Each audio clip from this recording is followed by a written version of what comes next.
बड़ा सा भोजपुरी समझ में आता ना बाबू। एक बार भैया एक बार दोनों हाथ ऊपर उठा ली, ठंडा ना लगी गारंटी देता नहीं। खैनी बोलता नहीं लोग का पकीट में। बोलिए शेर वाली मैया की। वाह आई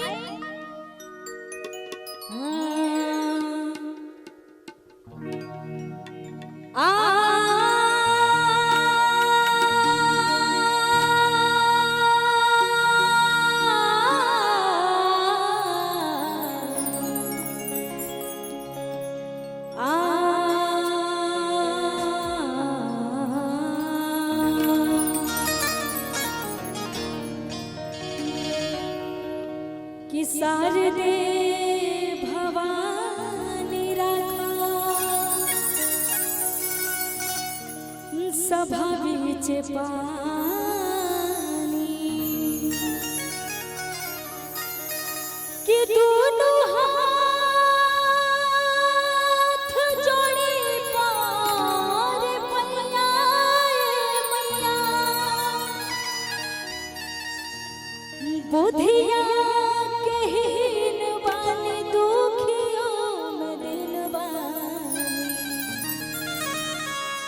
नहीं पढ़ले कवनो पढ़ैया और मंचा से हमार गुरु तुल्य बादक बंधु के प्रणाम बा चरण में, और सामने बैठल हमार गुरु जी के भी चरण में प्रणाम बा। आई ज्यादा कुछ नहीं कहे कि आस लगा के तेरे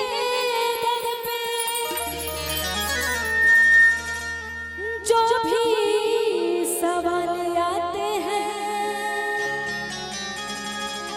उनकी झोली भरती मैया मन की मुरादे पाते हैं। बोलिए सच्चे दरबार की। वाह टाइट रहिए बाबू। आई एगो माता रानी के और एगो गणेश जी के।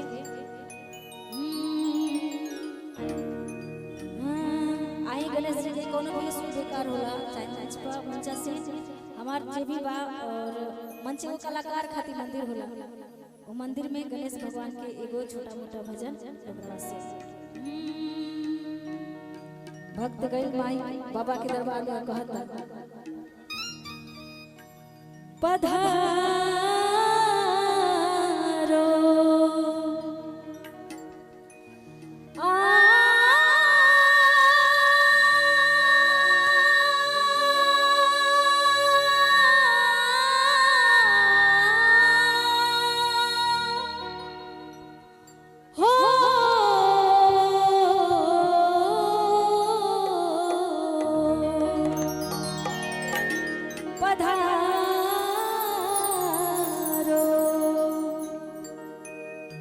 भक्त बाबा से कहले कि घर में पधारो गजानन जी, मेरे घर में पधारो, घर में पधारो गजानन जी, मेरे घर में पधारो, घर में पधारो गजानन जी, मेरे घर में पधारो, घर में पधारो,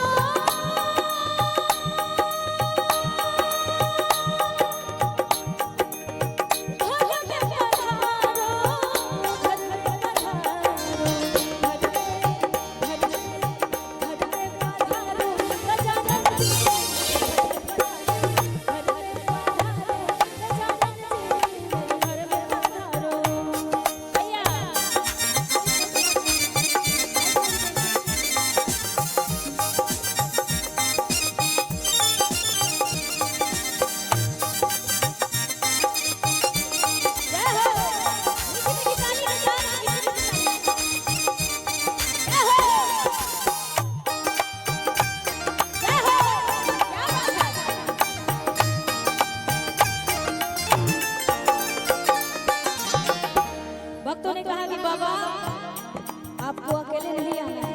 कैसे? राम जी भी लक्ष्मण जी भी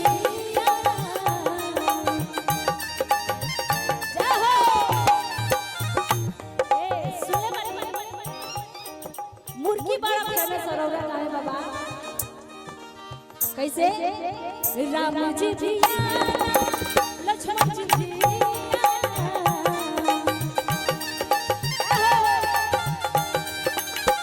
राम जी भी लक्ष्मण जी भी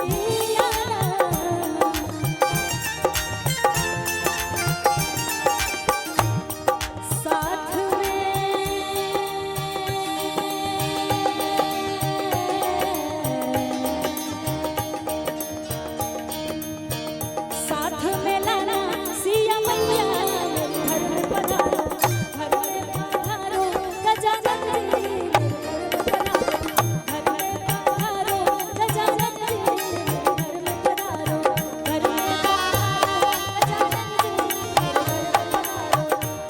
पधारो गजानन जी मेरे घर में पधारो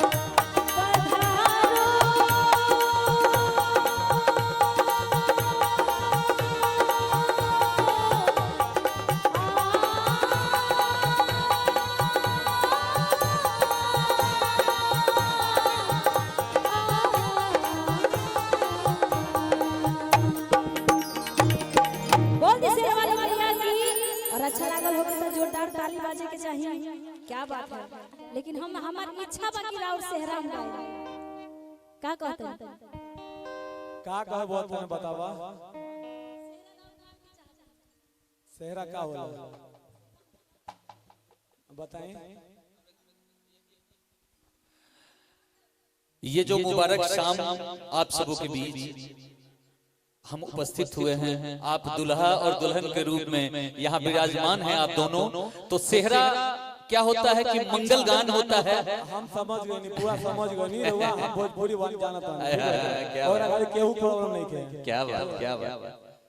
सेहरा होई फिल्मी होई ए भोजपुरी के असली गाना ना गई है, बाकी सब चली यहाँ के रहुआ बाकी हम लोग मैथिली जा ठीक बेटे।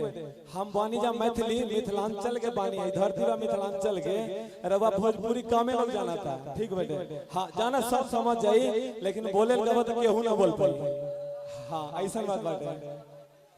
सेहरा के बाद हम चाहतानी कि बढ़िया बढ़िया पान भैया के गाना भोजपुरी में होके के चाहिए और साथ में हिंदी फिल्म के गाना तनी ज्यादा बढ़ावा देना चाहिए ठीक बेटे। धन्यवाद।